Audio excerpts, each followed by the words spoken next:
There are days that begin like any other. A cup of coffee. A commute. The hum of office air conditioning. And then, in a single moment, everything changes. On July 29, 1999, the city of Atlanta, Georgia, was experiencing a record-breaking heat wave. The kind of summer afternoon where the air sits heavy and still. In the upscale Buckhead financial district, traders were watching numbers flash across their screens. Phones were ringing. Keyboards were clicking.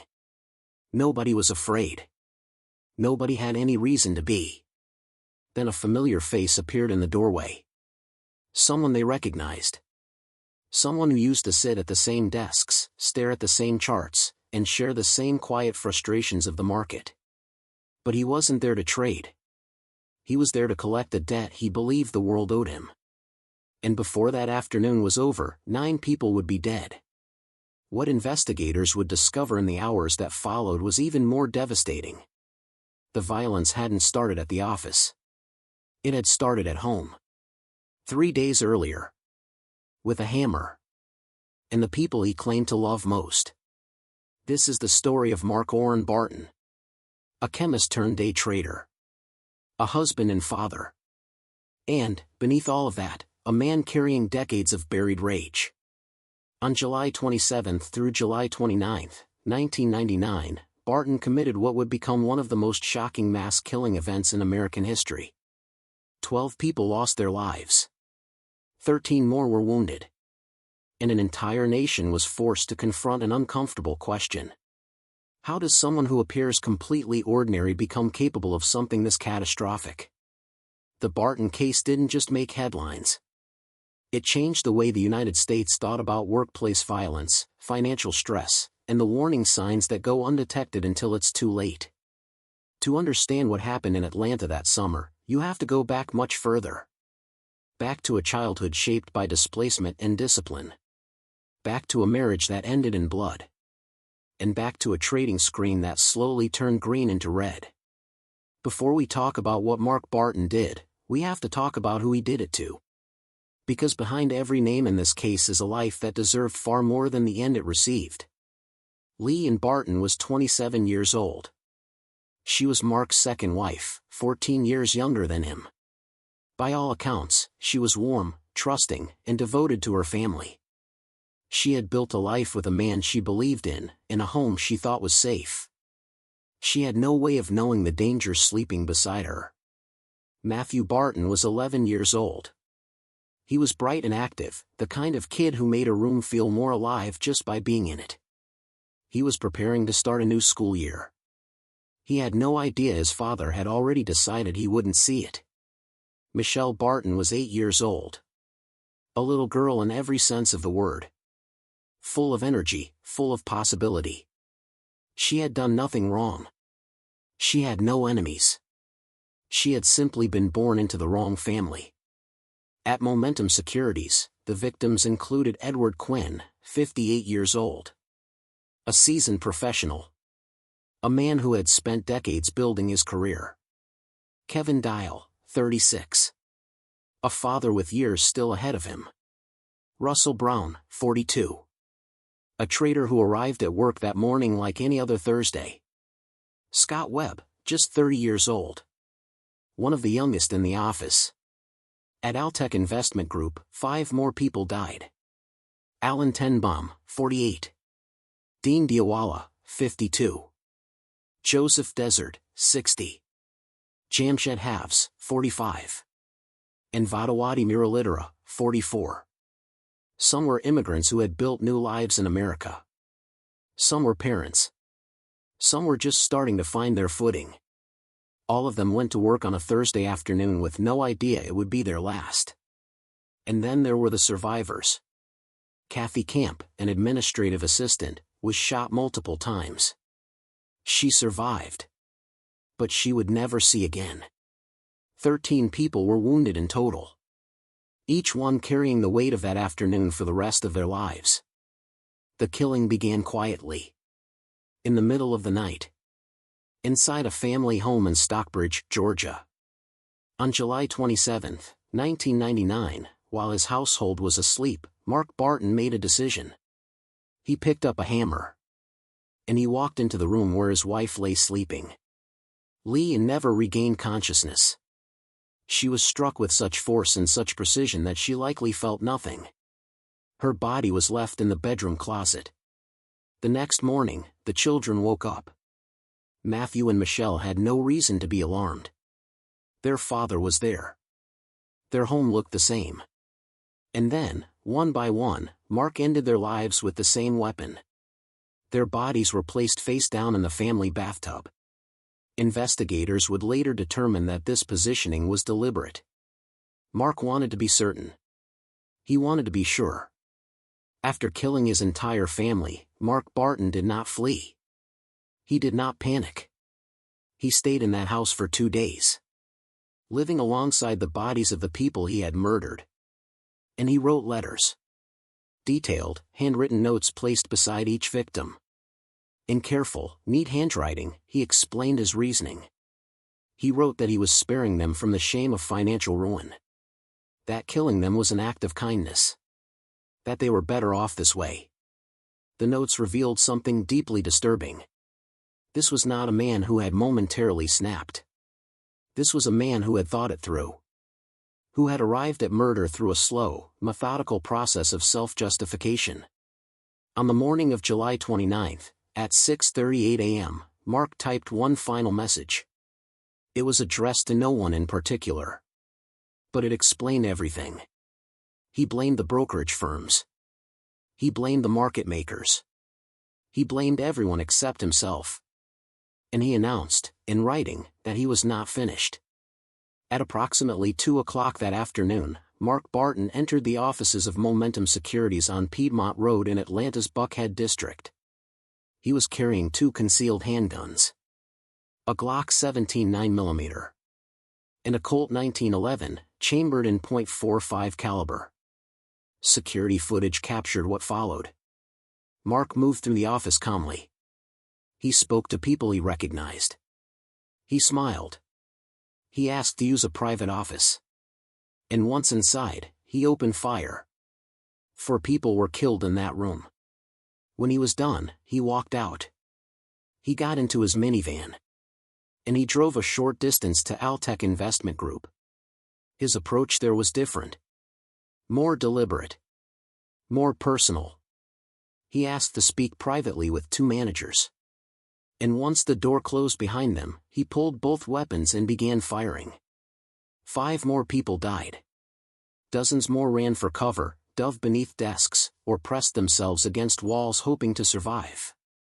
When the shooting finally stopped, 39 bullets had been fired across both locations.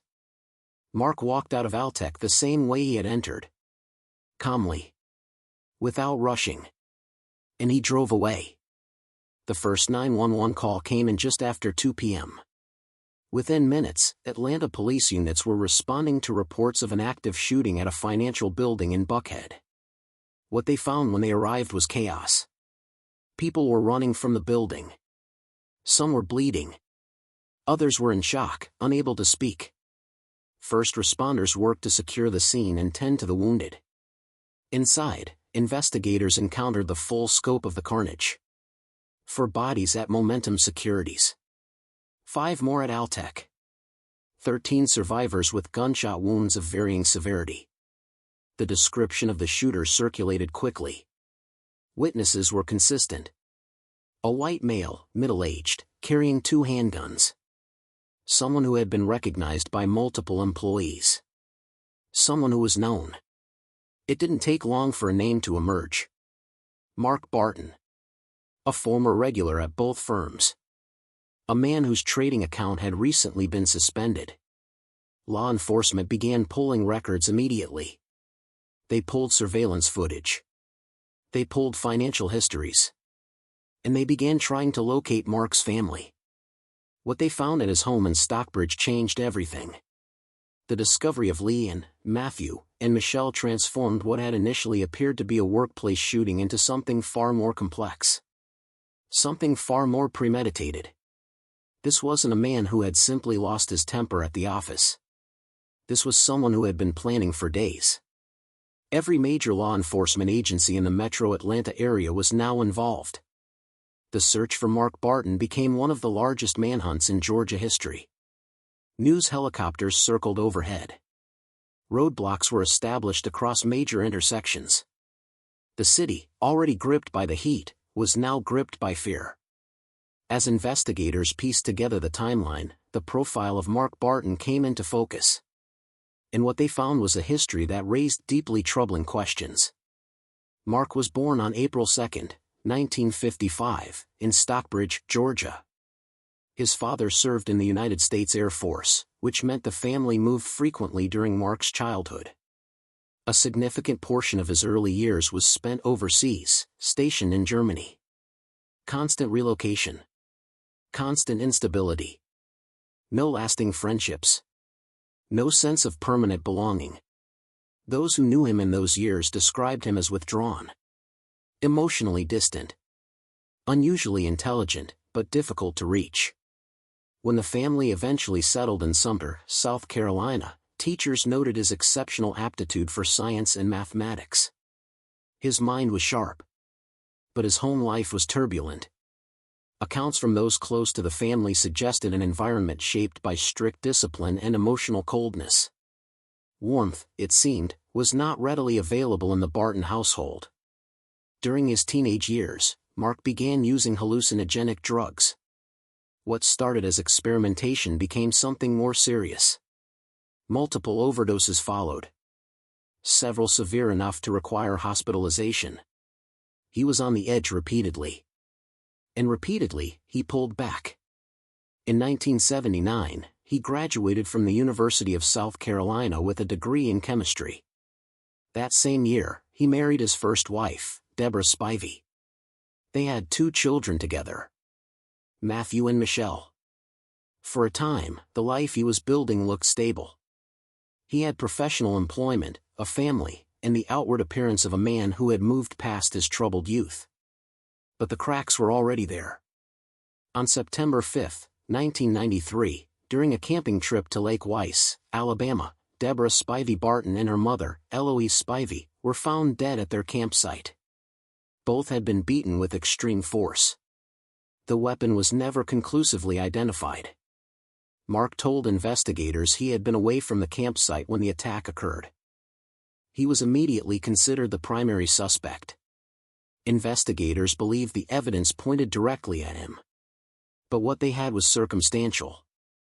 Without physical evidence strong enough to secure a conviction, prosecutors declined to file charges. Mark walked away. He walked away with his freedom. And he walked away with a substantial life insurance payout from Deborah's policy. 2 years later, in 1995, he remarried. His new wife was Leanne Vanderver. She was 14 years younger.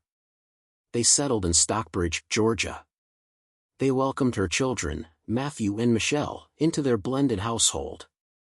And from the outside, Mark appeared to have moved on entirely. Then came the day trading. Mark began frequenting Momentum Securities and Altec Investment Group in Atlanta's Buckhead district.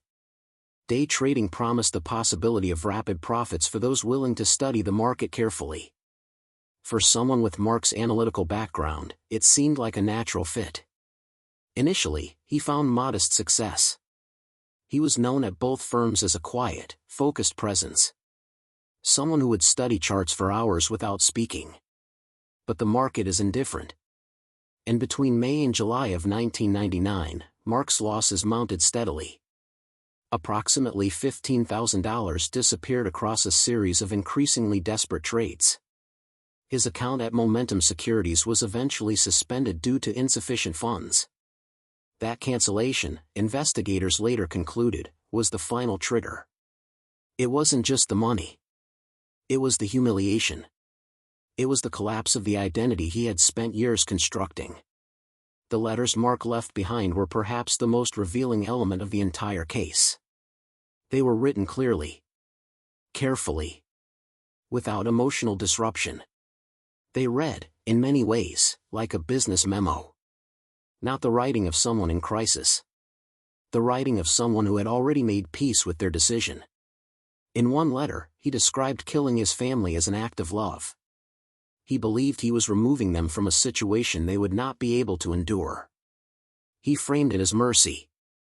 But investigators and psychologists who later reviewed these documents identified something else entirely. A profound narcissism. An inability to see his family as individuals with their own autonomy. He saw them not as people who deserved a choice, but as extensions of himself. Possessions. Things that needed to be managed before he could move on to the next phase of his plan. His final typed letter, composed at 6:38 in the morning on the day of the shooting, laid out his grievances against the brokerage industry. He did not express remorse for his family. He expressed anger at market makers. He described a conspiracy against him. A system designed to take from him what he deserved. There was no acknowledgement of his own decisions. No recognition of the risks he had voluntarily taken with his family's financial security. The forensic analysis of the crime scenes further dismantled any suggestion of impulse. The weapons had been carefully concealed. The approach to both offices had been measured. The order of targets suggested awareness of layout, familiarity with both spaces, and advanced consideration of where to move next. This was not the behavior of someone who had acted on sudden impulse. This had been planned. And the discovery of the bodies at the family home confirmed that the planning had begun at least 2 days before the office shootings. When investigators reviewed Mark's financial records in detail, the scale of the collapse became clear. The losses weren't limited to a single bad trade.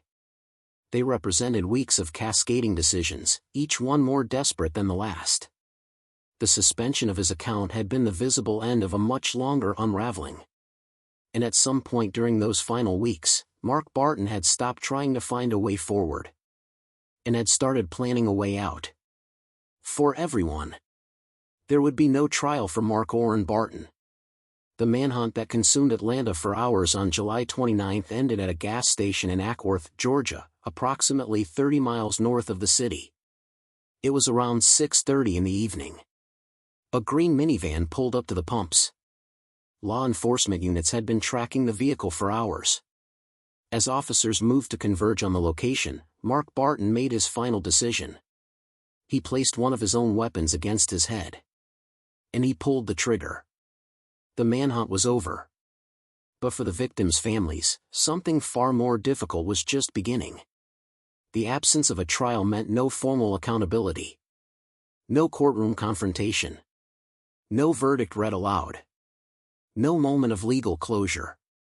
The families of Edward Quinn, Kevin Dial, Russell Brown, Scott Webb, Alan Tenbaum, Dean Diawala, Joseph Desert, Jamshed Haves, and Vadawati Muralidhara were denied the opportunity to hear a judge pass sentence. Denied the chance to look across a courtroom at the man who had destroyed their lives. And that absence, for many of them, made the grief harder to carry. In the weeks and months that followed, civil litigation was initiated by several of the victims' families. The central question: did the brokerage firms bear any responsibility? Had there been observable warning signs of Barton's deteriorating mental state that should have prompted intervention? Had adequate security measures been in place? These questions were complex, and the legal proceedings that followed were lengthy. Different courts reached different conclusions. But the litigation itself reflected something deeper. A need, in the absence of criminal accountability, to assign responsibility somewhere. To make sense of how something this catastrophic had been allowed to happen. Simultaneously, the investigation into the 1993 murders of Mark's first wife and mother-in-law was formally reopened. Alabama authorities had long believed Barton was responsible for those killings. With Barton now deceased and unable to face charges, investigators felt they could speak more directly about their conclusions. The pattern was clear. The 1993 murders had shared characteristics with what unfolded in 1999. A close victim. A blunt instrument. A payout. A man who walked away. Formal charges could never be filed. But the investigative community's position was unambiguous. The 1999 killings were almost certainly not the first time Mark Barton had turned violence into a solution. In the immediate aftermath of the Barton Massacre, the United States Senate launched a formal investigation into the day trading industry. The investigation produced a detailed report titled Day Trading: Case Studies and Conclusions. The Barton case served as one of its central reference points. The report uncovered a troubling reality. Day trading firms had, in some cases, actively targeted psychologically vulnerable individuals. Marketing materials promised rapid wealth and financial freedom. The reality was starker. Data from the period showed that approximately 90% of retail day traders lost money. Many became caught in cycles of compulsive risk-taking, chasing losses with increasingly desperate trades. The report led to new industry regulations and disclosure requirements. Firms were required to provide clearer warnings about the risks involved. Account structures were tightened. But for the families of those killed in Atlanta on July 29, 1999, regulatory reform offered nothing that resembled comfort. The Buckhead district continued on. The offices were eventually reopened or relocated. The city moved forward. But for the families of 9 people who went to work one afternoon and never came home, that July continued to occupy a place that never fully closed. In the years following the massacre, mental health professionals and criminologists used the Barton case extensively in academic research on family annihilators. The term refers to individuals who kill members of their own household before extending their violence outward. Researchers identified patterns. An overwhelming sense of personal failure. A narcissistic inability to distinguish between their own suffering and the suffering of those around them. A belief that others would be better off not surviving the consequences of that failure. Barton became a reference case. Not because he was unique, but because the documentation left behind offered rare insight into how a family annihilator thinks. In their own words. In neat handwriting. Placed carefully beside the people they had just killed. More than 2 decades after the events of July 1999, certain questions remain without satisfying answers. The most persistent involves the 1993 murders. Deborah Spivey Barton and her mother were killed in Alabama. The case was never officially closed with a conviction. Mark Barton was never charged. And because he died in 1999, no legal process ever formally connected him to those deaths. For the families of Deborah and Eloise Spivey, that absence of official accountability is its own form of unresolved grief. There are also questions about the warning signs that existed in the years and months before the Atlanta massacre. Financial deterioration of the scale Barton experienced leaves traces. His account was suspended. His trades had been erratic. His behavior, according to some who knew him at the brokerage firms, had changed in the final weeks. Was there a point at which intervention could have altered the outcome? Could a different response from any of the institutions or individuals in his life have redirected what was clearly a man in severe psychological decline? These questions have no definitive answers. But they matter. Because they are the same questions that surface after every similar event. The same painful search for the moment that could have been different. There are also deeper questions about the